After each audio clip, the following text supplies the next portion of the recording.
नमस्कार बच्चों, कैसे हैं आप सब। आशा करती हूँ आप सभी अच्छे होंगे, स्वस्थ होंगे, खुश होंगे और अपनी पढ़ाई भी अच्छे से कर रहे होंगे। तो जैसा कि आप सभी जानते हैं, मैं हूँ आपकी हिंदी की अध्यापिका और मैं स्वागत करती हूँ आप सभी का आईसीटी वर्चुअल क्लासरूम में। आज हम यहाँ पर एकत्रित हुए हैं पढ़ने के लिए क्लास 11th की हिंदी। और क्लास 11th की हिंदी में हम पढ़ रहे हैं हमारी आरोह पाठ्य पुस्तिका भाग 1 का चैप्टर अप्पू के साथ 2.5 साल।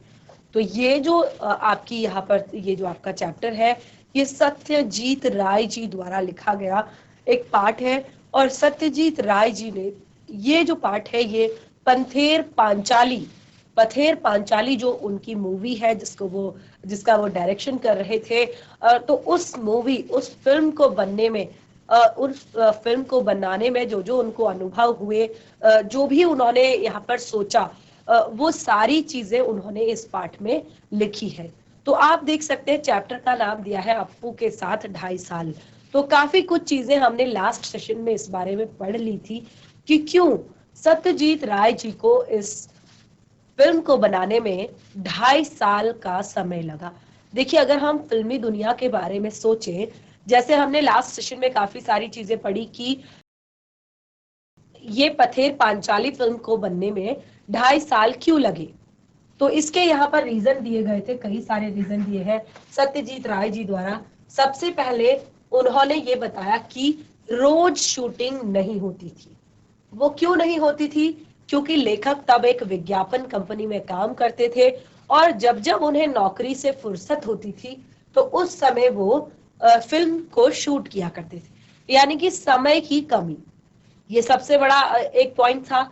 उसके बाद उस समय उनके पास पर्याप्त पैसे नहीं थे और जब भी उनके पैसे खत्म हो जाते थे तो जब नेक्स्ट अगली बार पैसे जब जमा होते थे, चाहे 6 महीने बाद हो, चाहे 8 महीने बाद या 3 महीने बाद, तो फिर से पैसे खत्म होने के बाद जब पैसे फिर से जमा होते थे तो तब तक शूटिंग को स्थगित रखना पड़ता था, रोके रहना पड़ता था। तो इस तरह से यहाँ पर लेखक ने जो बताया है अपने अनुभवों से, क्योंकि हमें क्या लगता है कि हम जो फिल्मी दुनिया है उसको हम देखते हैं कि वहां पर बहुत ज्यादा चकाचौंध है, बहुत ज्यादा एक तरह से पैसा ही पैसा है।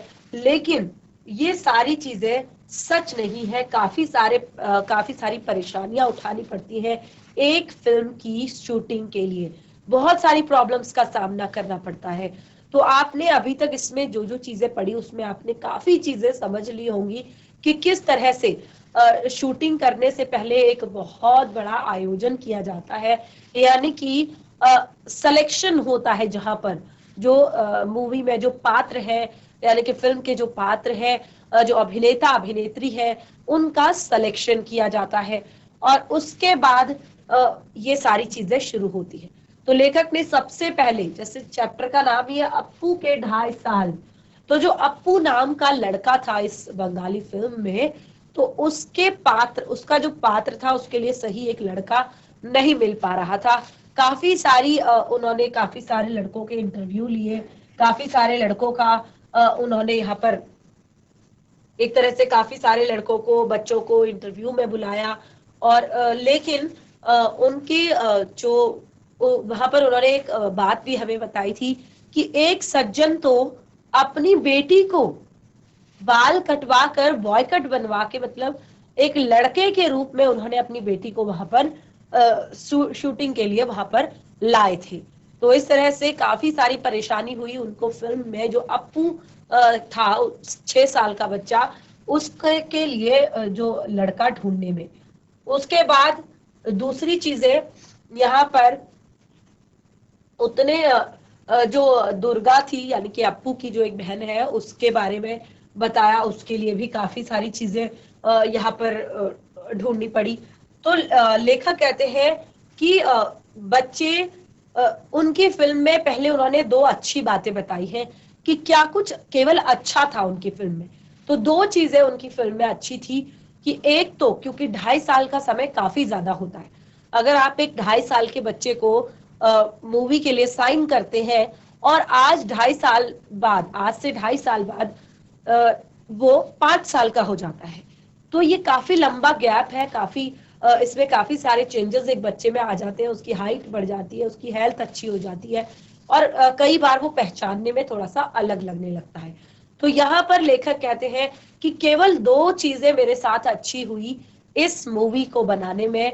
सबसे पहली जो बात उनके साथ अच्छी हुई कि अप्पू और दुर्गा की भूमिका निभाने वाले बच्चे अगर ज्यादा बड़े हुए तो फिल्म में वो कैसे दिखाई देंगे, तो ये उनको चिंता थी। लेकिन उस उम्र में बच्चे जितना बढ़ते हैं ये दोनों उतना नहीं बढ़े, यानी कि बहुत ज्यादा चेंजेस इन दोनों में नहीं आए। तो ये एक सबसे बड़ी इनके लिए अच्छी खबर थी।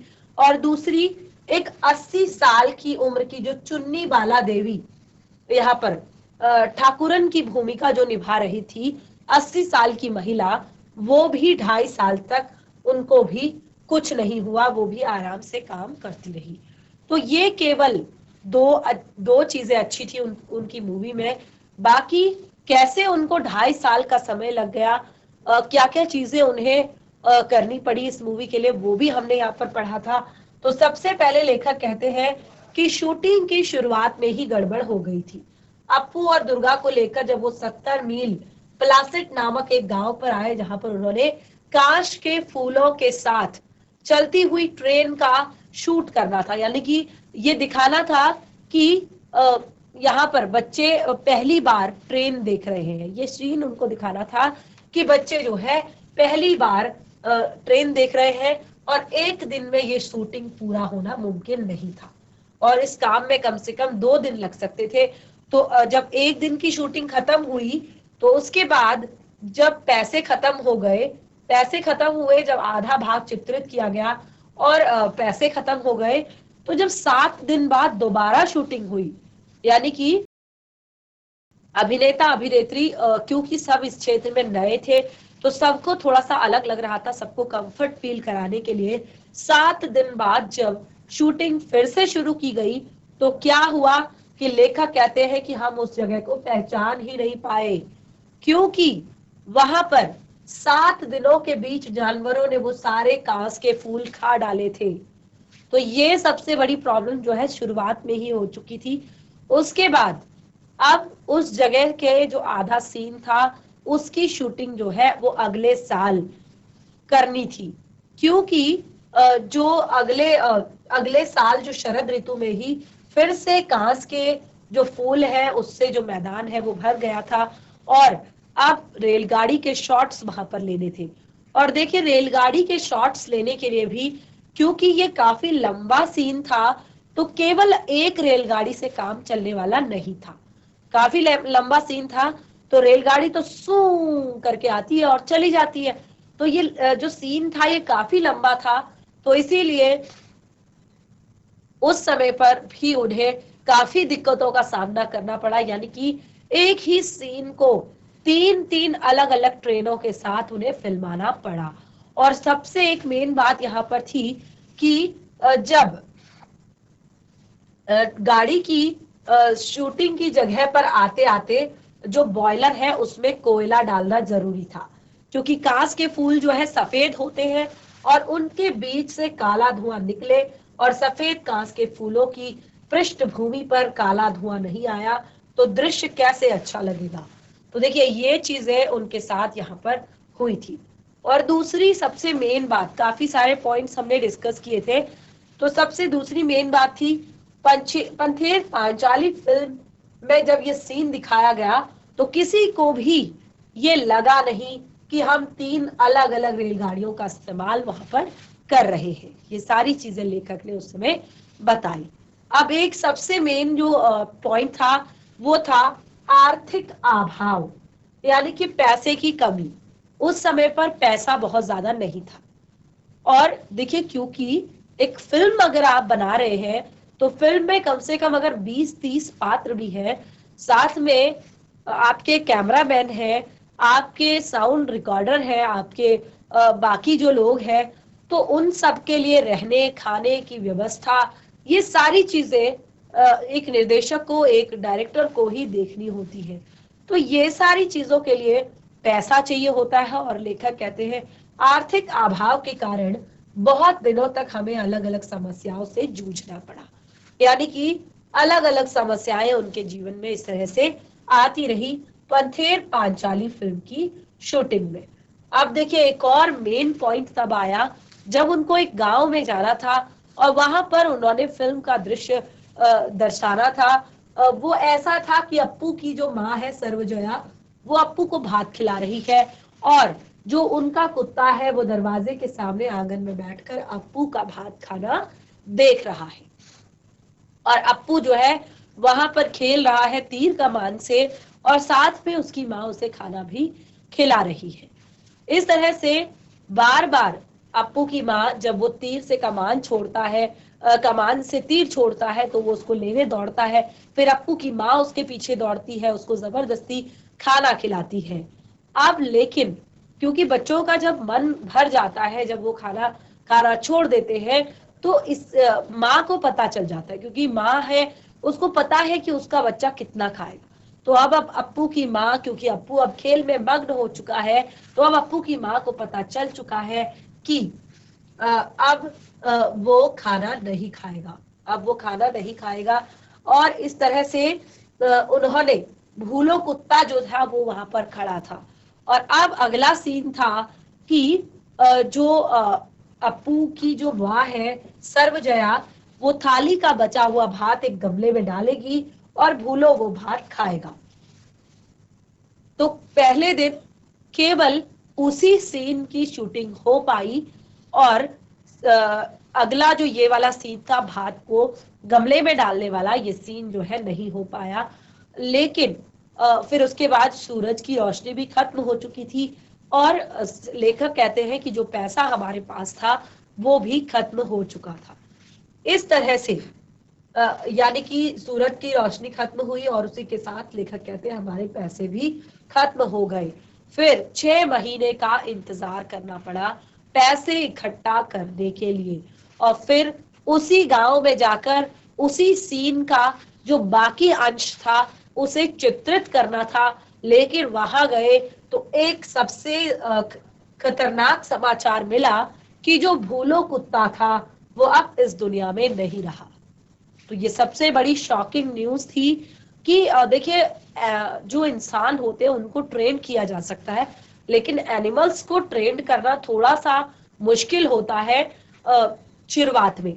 तो उनको केवल एक दिन में ये सीन करना था और क्योंकि भूलो उनके साथ घुल मिल गया था तो काफी अच्छे से उनका कहना मानता था। तो अब उनके दिमाग में एक समस्या थी कि अब भूलो के जैसा दिखने वाला कुत्ता कहां से लाया जाए। तो गांव वालों ने बताया कि वहां पर एक बिल्कुल वैसा ही कुत्ता है और फिर उसको पकड़कर लाया गया और आखिर उसके साथ फिल्म का शूट किया गया, यानी कि भूलो को ने वो फेंका हुआ भात खाया और हमारे दृश्य की शूटिंग पूरी हुई। तो लेखक ने कहा कि हमारा जो वो दृश्य था उसकी शूटिंग पूरी हो गई। अब यहाँ पर लेखक एक बहुत ही मेन बात बताते हैं कि जब फिल्म देखी गई लोगों के द्वारा तो किसी ने भी ये ध्यान नहीं दिया कि एक ही सीन में हमने भूलों की भूमिका के लिए 2 अलग अलग कुत्तों से काम लिया है, 2 अलग अलग एनिमल्स का यूज किया है। तो इस तरह से अगला यहाँ पर बताते हैं, लेखक कहते हैं कि पंथेर पांचाली की शूटिंग के दौरान भी उन्हें काफी लोगों से भी उलझना पड़ा। जैसे श्रीनिवास जो मिठाई वाला था उसका एग्जाम्पल भी दिया था कि मिठाई खरीदने के लिए अप्पू और उसकी बहन के पास पैसे नहीं थे, वे मिठाई नहीं खरीद सकते थे। वे मुखर्जी के घर जो मिठाई वाला है वो जा रहा था क्योंकि उसको लगता है कि वो बहुत अमीर है और वो जरूर मिठाई खरीदेगा, और उसी के पीछे पीछे अप्पू और उसकी बहन भी जा रहे थे कि वो तो अमीर है और वो जरूर मिठाई खरीदेगा। और उनको देखकर ही, मिठाई खरीदते देखकर ही उन बच्चों को खुशी हो रही थी। तो इस दृश्य का कुछ अंश चित्रित होने के बाद हमारी शूटिंग कुछ महीनों के लिए स्थगित हो गई, यानी कि फिर से ये एक नया सीन शूट हुआ और फिर लेखक के जो पैसे थे वो फिर से समाप्त हो गए। शूटिंग 6 महीने के लिए स्थगित कर दी गई। इस तरह से लेखक कहते हैं कि फिर से जब उनके हाथ में पैसे आए, यानी कि फिर से जब उन्होंने पैसे इकट्ठे कर लिए, तो अब फिर से वो उसी गांव में शूटिंग करने गए और तब खबर मिली कि श्रीनिवास मिठाई की भूमिका जो सज्जन निभा रहे थे, यानी कि जो मिठाई वाले बने थे श्रीनिवास सज्जन, उनका देहांत हो गया है।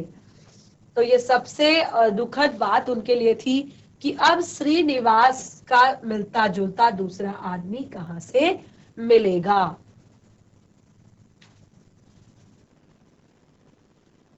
तो लेखक कहते हैं कि इस तरह से आखिर श्रीनिवास की भूमिका, यानी कि जो श्रीनिवास की भूमिका के लिए जो सज्जन मिले उन्हें, तो वो उनका चेहरा पहले वाले श्रीनिवासन से मिलता जुलता तो नहीं था, लेकिन शरीर से वे पहले श्रीनिवासन जैसे लगते थे।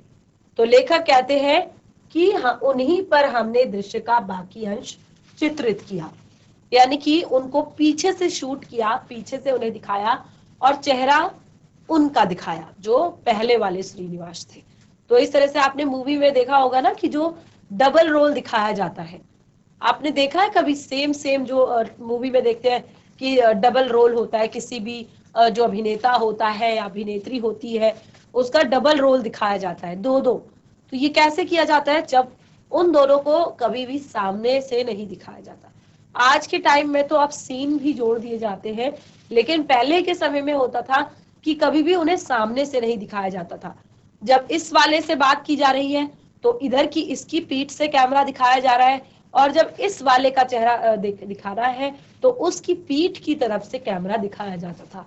तो ये सारी चीजें उस समय पर होती थी। अब काफी ज्यादा जो है एक तरह से प्रगति कर ली है हमारे सिनेमा जगत ने, और बहुत सारे एनिमेशंस इस ऐसे ऐसे एनिमेशंस अभी आ गए हैं कि अब हमें विश्वास कर पाना कठिन होता है इन सभी चीजों पर।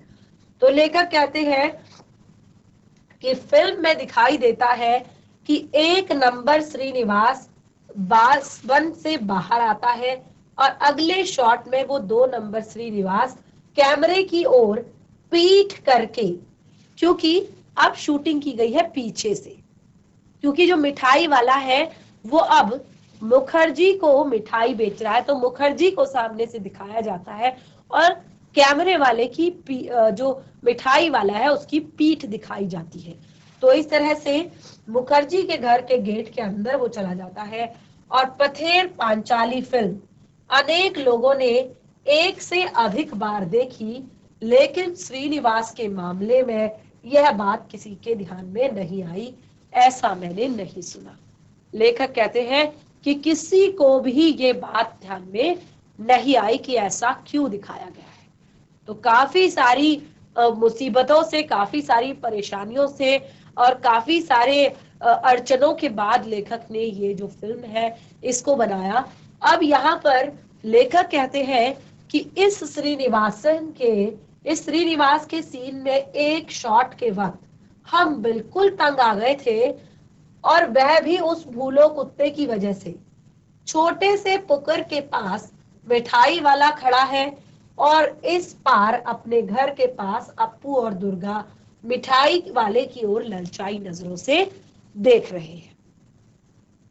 सीन था कि जो एक वहां पर जो छोटा सा पुकुर है उसके पास मिठाई वाला खड़ा है, और दूसरे पार जो अप्पू और दुर्गा है वो दोनों ललचाई भरी नजरों से, क्योंकि दोनों बच्चे हैं और बच्चों का तो आपने देखा होगा, चाहे उन्हें कितना भी दे दो, बच्चों को आप कितनी भी चीजें दे दो, बच्चों का जो मन होता है वो कभी भी उससे भरता नहीं है। उनका पेट भर जाएगा उनको, लेकिन लगेगा कि नहीं मुझे चाहिए, ये भी चाहिए, वो भी चाहिए, क्योंकि ये केवल चीजें बचपन में ही इंसान करता है। उसके बाद बड़े होकर उसको पता है कि उसकी क्या लिमिटेशंस है, कितना उसने खाना है, कितना उसने नहीं खाना। भले ही बच्चा उसे खाएगा नहीं, लेकिन वो कहता है ये मेरी चीज है, ये मेरा है। तो बिल्कुल यहाँ पर बच्चे, दोनों छोटे छोटे बच्चे हैं और वो मिठाई वाले की तरफ बहुत ही ज्यादा ललचाई नजरों से देख रहे हैं। और अब क्यों मिठाई खरीदोगे? मिठाई वाले ने जब ये सवाल किया, क्यों मिठाई खरीदोगे, मिठाई वाले के इस सवाल पर वे ना में जवाब देते थे, क्योंकि उनके पास पैसे नहीं थे। तब मिठाई वाला मुखर्जी के घर की ओर जाने लगा। और दुर्गा अप्पू से कहती है, तो यहाँ पर इस तरह से दोनों दुर्गा और अप्पू उसके पीछे चल देते हैं, यानी कि मुखर्जी के घर की तरफ चल देते हैं। और भूला कुत्ता भी छलांग लगाकर उन जो भूलो कुत्ता है वह भी छलांग लगाकर उनके साथ दौड़ने लगता है। तो अब यहाँ पर लेखक कहते हैं कि हमें ऐसा सीन लेना था, लेकिन मुश्किल यह थी कि कुत्ता कोई हॉलीवुड का सिखाया हुआ नहीं था, यानी कि बहुत ज्यादा ट्रेंड नहीं था। वो तो केवल बच्चों के साथ खेल रहा था, बच्चों के साथ दौड़ रहा था। तो लेखक कहते हैं इसीलिए यह बताना मुश्किल ही था कि वह अप्पू दुर्गा के साथ भागता जाएगा या नहीं। यानी कि सीन तो यही था कि कुत्ता भी उनके साथ भाग रहा है, लेकिन वो ट्रेंड कुत्ता नहीं था, उसके साथ कोई ट्रेनिंग नहीं की गई थी। तो ये इसमें संदेह था, इसमें शक था कि वो दौड़ता ही जाएगा या रुक जाएगा। कुत्ते के मालिक से हमने कहा था, अप्पू दुर्गा जब भागने लगते हैं तो तब तुम अपने कुत्ते को उन दोनों के पीछे भागने के लिए कहना। लेकिन शूटिंग के वक्त दिखाई दिया कि वह कुत्ता मालिक के आज्ञा का पालन नहीं कर रहा है। जब शूटिंग चल रही थी तो उस समय पर लेखक कहते हैं उन्होंने देखा कि जो कुत्ता था वो मालिक की आज्ञा का पालन नहीं कर रहा था। तो लेखक कहते हैं कि इधर हमारा कैमरा चालू ही था और कीमती फिल्म जाया हो रही थी। यानी कि और देखिए अब यहाँ पर फिल्म क्यों कहा है, फिल्म यानी कि पहले के समय में जो रील होती थी उस पर फिल्म बनती थी। ठीक है, तो कैमरा तो चालू था, कुत्ता जो है वो रुक गया था और रील चल रही थी। और अब लेखक कहते हैं मुझे बार बार चिल्लाना पड़ रहा था, कट कट कट। अब यहाँ धीरज रखने के सिवाय और दूसरा कोई उपाय नहीं था, क्योंकि अगर कुत्ता बच्चों के पीछे दौड़ा तो ही वह उनका पालतू कुत्ता लग सकता है। यानी कि अगर वो बच्चों के पीछे दौड़ा तो तभी लोग समझेंगे कि ये इनका पालतू कुत्ता है, वरना ऐसा कुछ नहीं लगेगा। अब लेखक कहते हैं आखिर में मैंने दुर्गा से अपने हाथ में थोड़ी सी मिठाई छिपाने के लिए कहा। तो इस तरह से तो लेखक कहते हैं कि फिर उन्होंने जो दुर्गा है उनसे कहा कि उससे कहा कि हाथ में मिठाई छिपा लो और उसको कुत्ते को दिखाओ। और अब इस बार कुत्ता उनके पीछे भागा और हमें हमारी इच्छा के अनुसार शॉट मिल गया था। यानी कि जो कुत्ता था वो बच्चों के पीछे नहीं, उस मिठाई के पीछे भाग रहा था। अब लेखक कहते हैं कि पैसों की कमी के कारण बारिश का दृश्य चित्रित करने में बहुत मुसीबत आई। यानी कि पैसों की कमी थी, इस कारण जो बारिश का सीन था, दृश्य था, उसको फिल्माने में बहुत ज्यादा मुश्किलें उनको आई, बहुत ज्यादा प्रॉब्लम्स आई। बरसात के दिन आए और गए, यानी कि बरसात के दिन आए और चले गए, क्योंकि लेखक के पास पैसे नहीं थे और इस कारण उनकी शूटिंग जो है बंद पड़ी थी। अब जो बरसात का सीन था वो बरसात में वो लोग नहीं फिल्मा पाए, क्योंकि उस समय पर उनके पास पैसों की कमी थी। और जब हाथ में पैसे आए तो तब तक अक्टूबर का महीना शुरू हो चुका था, यानी कि बारिश बंद हो चुकी थी। अक्सर बारिश आपके जून से लेकर सितंबर तक होती है, तो तब तक लेखक के पास पैसे नहीं थे। अब इस तरह लेखक कहते हैं कि जो यहाँ पर अप्पू और दुर्गा की भूमिका करने वाले जो बच्चे थे, कैमरा और तकनीशियन का साथ लेकर हर रोज देहात में जाकर वो बैठे रहते थे, वर्षा का इंतजार करते थे, बारिश का इंतजार करते थे। आकाश में एक भी काला बादल दिखाई दिया तो मुझे लगता था कि बरसात होगी, और मैं इच्छा करता था कि वह बादल बड़ा हो जाए और बरसने लगे। तो देखिए कितनी परेशानियां, कितनी दिक्कतें लेखक को अपनी इस फिल्म की शूटिंग करने में हुई। तो क्या कहते हैं कि अब वो इस आशा में कि बारिश होगी, क्योंकि अक्टूबर के महीने में बहुत कम बारिश होती है, तो इस आशा में वो ये सोच कर गए कि देहात में गए कि वहां जाकर बैठे रहते थे अपनी टीम के साथ कि बारिश होगी। और कहीं पर भी उन्हें आकाश में एक बादल दिखाई देता था तो वो सोचते थे कि ये बादल बड़ा होगा और फिर बरसने लगेगा। और लेखक कहते हैं आखिरकार एक दिन हुआ भी वैसा ही, एक दिन वैसा ही हुआ। शरद ऋतु में भी आसमानी बादल छा गए, यानी कि शरद ऋतु स्टार्ट हो चुकी थी, सर्दियां शुरू हो गई थी और आसमान में बादल छा चुके थे और धुआंधार बारिश शुरू हो गई थी। अब लेखक कहते हैं उसी बारिश में भीगकर दुर्गा भागती हुई आई और उसने पेड़ के नीचे भाई के पास आसरा लिया, अपने भाई के पास वो बैठी। भाई बहन एक दूसरे से चिपक कर बैठे। दुर्गा कहने लगी, नेबूर पाता करमचा, हे वृष्टि घरे जा। बरसात, ठंड। अप्पू का बदन खुला। प्लास्टिक के कपड़े से ढके कैमरे की आंख लगाकर देखा तो वह ठंड लगने के कारण सिहर रहा था।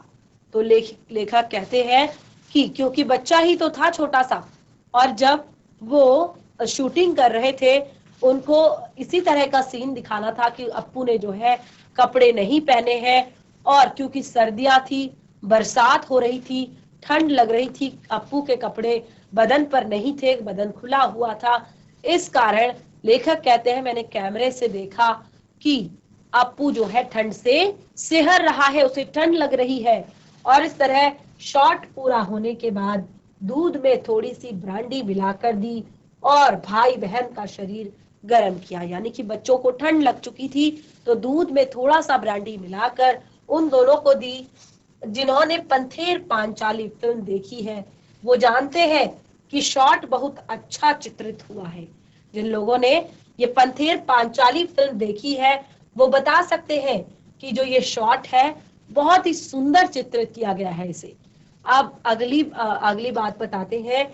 शूटिंग की दृष्टि से गोपाल ग्राम की तुलना में बेडाल गांव हमें अधिक उपयुक्त लगा। अब लेखक कहते हैं अपनी शूटिंग की दृष्टि से जो गोपाल ग्राम था उसकी तुलना में जो यहाँ पर बोडाल गांव था वो ज्यादा सूटेबल उन्हें लगा। अपनी मूवी की जो कहानी थी, अपनी फिल्म की जो कहानी थी उसके हिसाब से। देखिए आपने देखा होगा कि जिस तरह की मूवी होती है, जिस तरह की फिल्म होती है, जो अभिनेता अभिनेत्री होते हैं उनको बिल्कुल उसी तरह का रूप धरना होता है, उसी तरह से मेकअप करना होता है, उसी तरह से ऐसी जगह का चुनाव किया जाता है। तो वही सारी चीजें यहाँ पर भी हो रही थी, लेकिन तब समय जो है काफी पुराना था तो इतनी सारी चीजें जो आजकल की जाती हैं वो सारी चीजें नहीं थी, लेकिन फिर भी मूवी में जो जरूरी है चीजें वो जरूर होती थी।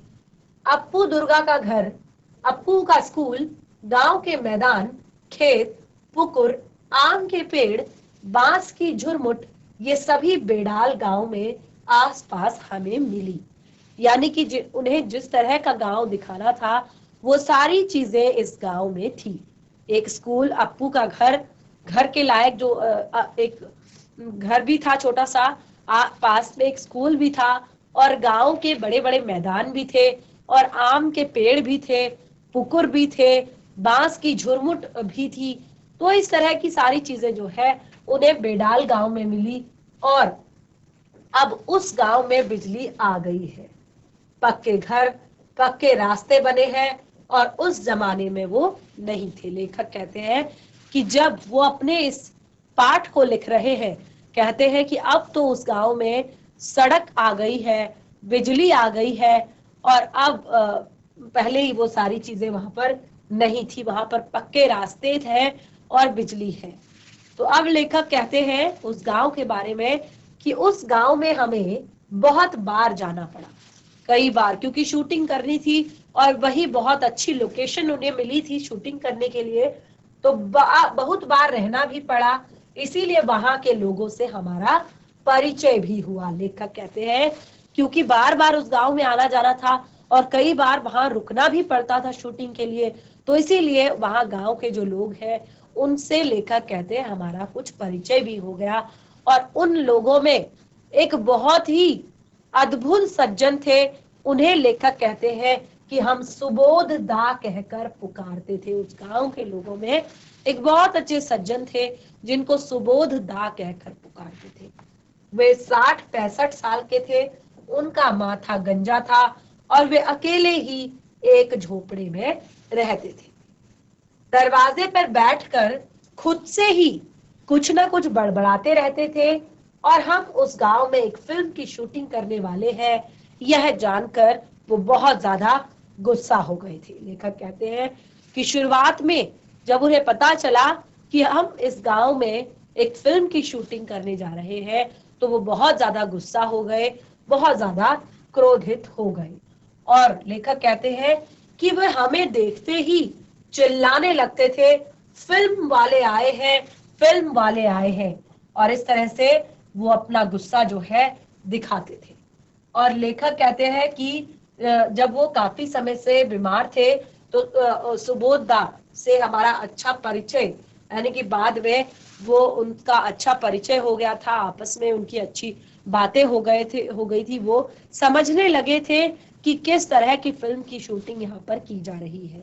तो लेखक कहते हैं कि वो हमें अपने पास बुलाते थे और अपने दरवाजे पर बिठाकर वायलिन पर वहां के जो लोकगीत थे उनकी धुनें बजाकर सुनाते थे। और बीच बीच में लेखक कहते हैं कि वो हमारे कानों में फुसफुसाते, वो साइकिल पर जा रहा आदमी देख रहे हो। वो कहते कि वायलिन बजाते बजाते वो बीच में उनके कान में फुसफुसाते थे कि वो साइकिल पर जा रहा आदमी देख रहे हो। वह कौन है जानते हो? वह है रूजवेल्ट। रूजवेल्ट यानी कि देखिए रूजवेल्ट कौन है, यहाँ पर आपको एक्सप्लेन किया गया है। 1882 से 1945 तक ये रहा। इसका पूरा नाम फ्रैंकलिन डोलानो रूजवेल्ट, अमेरिका के 32वें राष्ट्रपति। इन्हें एफडीआर भी कहा जाता है। इन्हीं के कार्यकाल में एटम बम के मैनहट्टन प्रोजेक्ट पर काम शुरू हुआ था। तो यहाँ पर वो क्या कहते थे उनके कान में फुसफुसाकर? वह है रूजवेल्ट। कक्का पाजी उसके मत से दूसरा एक था चर्चिल। चर्चिल कौन है? द्वितीय विश्व युद्ध के दौरान ब्रिटेन के प्रधानमंत्री थे चर्चिल और 1953 में इन्हें साहित्यिक नोबेल पुरस्कार भी मिला था। तो इस तरह से उन्होंने कहा, उनके दूसरे रूप में वो कहते थे कि वह है चर्चिल। और तीसरे यहाँ पर एक था हिटलर। हिटलर जर्मनी के तानाशाह चांसलर थे और जिन्होंने 1933 से 1945 तक वहां पर राज किया और जो नाजी पार्टी के लीडर थे। तो इस तरह से वो यहाँ पर उनके नाम लेते थे और फिर कहते थे। तो एक था अब्दुल गफ्फार खान और सभी उनके मतानुसार पाजी थे और उनके दुश्मन थे। यानी कि इन चारों का नाम वो फुसफुसा कर लेते थे किसी भी लोगों को जाते हुए देखकर। तो अब्दुल गफ्फार खान ये पख्तूनों अफगान के नेता थे और भारत पाकिस्तान के विभाजन के खिलाफ थे। इसके कारण इन्होंने अपना अंतिम समय पाकिस्तान की जेल में भी गुजारना पड़ा।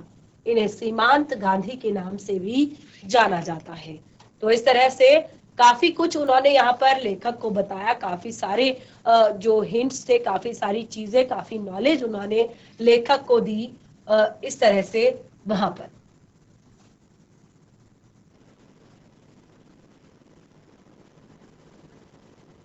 तो आगे लेखक कहते हैं कि जिस घर में वे शूटिंग करते थे, यानी कि जिस घर में वो शूटिंग कर रहे होते थे, उस घर में उसके पड़ोस में एक धोबी रहता था। यानी कि लेखक कहते हैं उस गांव के जिस घर में, मतलब जिस घर को उन्होंने अप्पू और दुर्गा का घर बनाया था, जिस घर में वो शूटिंग करते थे, उस घर के पास में ही यानी कि पड़ोस में एक धोबी रहता था और लेखक कहते हैं कि उसके कारण हमें बहुत सारी परेशानियां होती थी, बहुत सारी परेशानी हमें झेलनी पड़ती थी, क्योंकि वह भी थोड़ा पागल था और कभी भी भाइयों और बहनों कहकर किसी राजकीय मुद्दे पर लंबा भाषण शुरू कर देता था। यानी कि वो जो धोबी था वो भी थोड़ा सा पागल था और कभी भी कहीं पर भी, क्योंकि शूटिंग चल रही है और बीचों बीच खड़े होकर भाइयों और बहनों कहकर एक लंबा सा भाषण वो शुरू कर देता था। तो लेखक कहते हैं कि फुर्सत के समय उसके भाषण पर भी हमें कुछ आपत्ति नहीं थी, यानी कि अगर हम फ्री बैठे हैं, खाली बैठे हैं, तो उसके भाषण पर भी हमें आपत्ति नहीं थी, क्योंकि उससे भी काफी कुछ चीजें हमें सीखने को मिल रही थी। लेकिन अगर शूटिंग के समय वो अपना भाषण शुरू करता तो हमें साउंड का हमारा जो साउंड है वो प्रभावित होता था, यानी कि जो साउंड रिकॉर्ड हो रही है वो थोड़ा सा डिस्टर्ब हो जाती थी, थोड़ा सा परेशान वो लोग हो जाते थे। तो इस तरह लेखक कहते हैं कि उस धोबी के रिश्तेदारों ने अगर हमारी मदद ना की होती, यानी कि उसकी जो फैमिली मेंबर थे, उसके जो रिलेटिव थे, उन्होंने अगर, लेखक कहते हैं, हमारी मदद नहीं की होती तो सचमुच ये धोबी हमारे लिए सिरदर्द बन जाता, क्योंकि उस समय पर वहां पर अप्पू और दुर्गा का घर जो था वो वहीं पर शूटिंग चल रही थी और वो उन्हीं के पास में रहता था। तो इस तरह से देखिए, आपने अभी काफी कुछ चीजें इसमें जान ली है कि किस तरह से हम यहाँ पर लेखक को अपनी फिल्म बनाने में कितनी परेशानियों का सामना करना पड़ा, कितनी परेशानियां उन्हें उठानी पड़ी। तो चैप्टर का जो शेष भाग है उसे हम कंटिन्यू करेंगे अपने नेक्स्ट सेशन में। आज आपने जितना भी पढ़ा है इसको घर पर एक बार जरूर रिवाइज कर लीजिए। साथ ही नेक्स्ट सेशन में हम इस पाठ से जुड़े हुए प्रश्न उत्तर भी डिस्कस करेंगे। तो हमारे आज का सेशन यहीं पे समाप्त होता है। तब तक के लिए धन्यवाद। आपका दिन शुभ हो।